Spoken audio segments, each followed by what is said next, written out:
अनि पो ए हजुर यो त नमान्ने रहेछ म पनि चौडी उँभो गएछ र माथि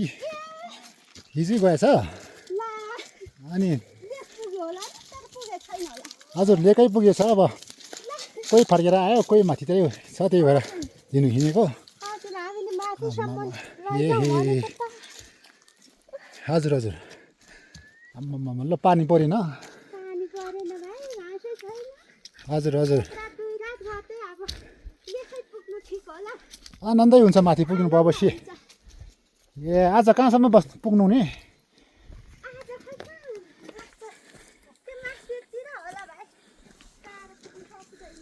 हजुर हजुर ए ल कति बल्ले बल्ले बिहारा रहेछ आम्मामा ल हो नि इन्सुरेन्स पनि गर्नुभएछ फेरि ल अब यहाँहरू आज भोलि सिद्धि पुग्ने भयो अब माथि लेकतिर लु बिहारा गर्छ धैर्यमा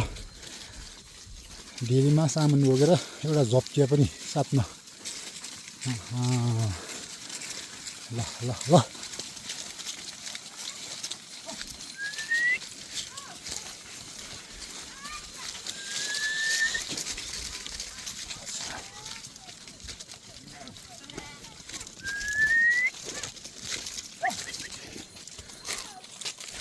ल अनि तपाईँ त हिँडिहाल्नु पर्छ त फेरि हजुर हजुर कुदाको कुदाइ उभै मात्रै बल गर्छ के घरेलु जान्छ ओ मान्दैन है भागेको गर्छ नि हेर्नु यहाँ ढिप्पी सानो गर्दैन ओहो ल यो चाहिँ साह्रै ठिक गर्नुभयो तपाईँले यो आफ्नो सामान तुम्बलहरू हजुर सजिलो हुने रहेछ अनि यसले त दुईजनाको बारी बोक्छ नि होइन मजाले दुईजनाको त्यही त सिटीमा पनि यसो उसो अब बोकिहाल्छ बोकिहाल्छ यताउताको सार्दै बेला पनि अनि टाढो हिँडाउनु पर्दा पनि मान्छे लाउनु भन्दा त यो पो ठिक रहेछ हो दिनको 1000 दिनु परिहाल्छ खाना पनि दिनु परिहाल्छ त्यही त अनि यो भएदेखि त सजिलो नि हजुर हजुर कतिवटा छ दाइको बिहा खै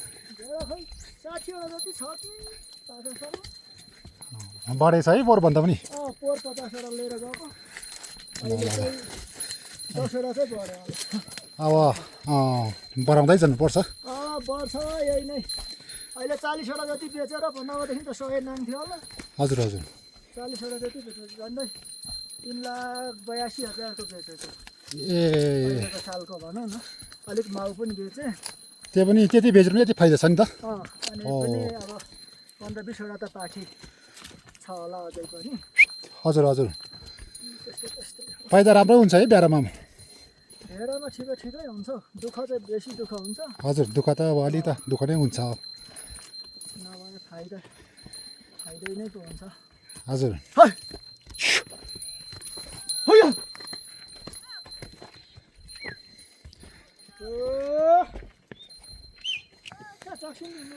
हजुर म पनि टाक्सिन्डुबाट माथि मेरो पनि यसै गाई बाँकी छ हिजो ए हजुर अनि त्यही भएर माथि त्यो दार राम्रो लागेको रहेनछ यसो अघि हेरेँ पोहोर त दरो गरी बात ठोकेको थियो त्यो हिजो बागेर गएछ कि 2-3 वटा गाई अनि कोही फर्किँदैछ अब कोही बाटोमा बेच्छ कि भनेर त्यो एउटा तल तपाईँकै होला मेरै हो त्यो त्यो उता जाँदै थियो हजुर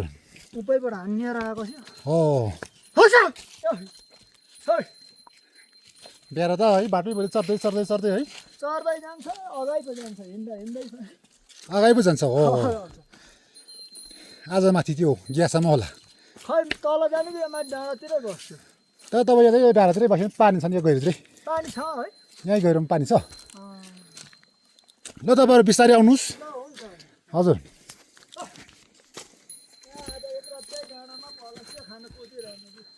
हजुरहरूको त के नि बारीसँग बिस्तारी आज फेरि मौसम पनि राम्रो भयो हो हामी पनि डाइरेक्ट जान्छौँ माथि हजुर म त अब आज यही डाँडा बस्छु भोलि गएर झ्यासो डाँडा त्यहाँबाट गएर पोखरी छेउतिर त्यहाँबाट चाहिँ सरकारी पार्टीतिर काबो डाँडा त्यसो होइन तपाईँहरूको ठिक छ नि त अनि माथि डाइरेक्ट लानु पनि माथि जरुरी पनि छैन नि बिस्तारै अब मान्छे पनि लाउनु भएन छ तपाईँहरू अरू मान्छे छैन उही बुढाबुढी मात्रै हजुर खेतीपाती घर जे भने पनि यति नै हो मेरो चाहिँ ए अनि नानीहरू होला नि नानीहरू त छोरी छ त्यो पनि खै काठमाडौँ जान्छु भन्छ काठमाडौँतिर गयो घरतिरै छ हजुर हजुर ए अहिले कति वर्ष 2 वर्ष त भएन बिहा पाल्नुभएको म त 7-8 वर्ष भइसक्यो नि यो यता आएकै 2 वर्ष त भयो ए पहिला त उता जानुहुन्थ्यो पहिला उता नौलेको ए हजुर हजुर माथि मेरा मेरा ए उता राम्रो कि यता राम्रो खर्क चाहिँ उता राम्रो अलिक यताको घाँस पानी चाहिँ यता बेसी छ ए ठिकै हो होइन हजुर हजुर सिटीमा चाहिँ उता घाँस खान पाउँछ पाउँछ अनि सिटीबाट झरेपछि हाम्रो गाउँमा चाहिँ भेडा धेर छ हजुर अब 3-4 वर्ष अनि उता चाहिँ घाँस खान पाउँदैन फेरि ए त्यस्तो है हाम्रो फेरि खचर जाँदैन चौडी छैन हजुर हजुर मनमानी छ उता चाहिँ ए उता पनि यसरी रोटी लिन्छ होला नि त हजुर खर्चले तिर्नुपर्छ होला नि त रोटी उता हजुर पर्छ नि निकुञ्जलाई तिर्नुपर्छ पुङमा बुङमा ए हजुर पुङ गाविस पर्छ हजुर हजुर मापालु के भन्छ हो त्यताको त्यो सब निकुञ्जलाई तिर्नुपर्छ ए 10 रुपियाँ गोटा लिन्छ हजुर अब माथि पुऱ्याएपछि तपाईँ एक्लैले सक्छ यो गोठ चलाउनु सक्छ एक्लै हो उहाँ त के गर्छ एक्लै भेडा छोड्दै बताए पुसा गर्दा जप्पे खेत्ता हिँड्दै गएर त्यही त अनि दाउरा बोकिदियो यतिखेर भेडाको घिउ पाउँछ तपाईँहरूसँग घिउ अब माथि गएर चाहिँ पाउँछ ल अलिकति कति पर्छ अलिक माना जति म पनि किन्छु है त औषधि त होला त्यही औषधिको लागि हुन्छ माथि भएको अलिकति दिउँला न एक महिना होइन थोरै किन औषधि त हो हजुर हजुर म पनि अब 2 गते ल्याउँछु ल हुन्छ वस्तुहरू अब अलिकति मानेन क्या यताको घाँस खानु मानेन त्यही भएर अब माथिकै घाँस खुवाउनुलाई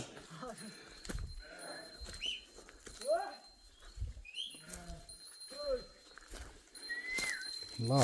यसरी सार्छ हाम्रो भेडा गोठ तपाईँहरूले देख्नुभयो कस्तो लाग्यो भिडियो मन पर्यो भने एक सब्सक्राइब दिनु होला फेरि अर्को भिडियोमा भेटौँ है हस् त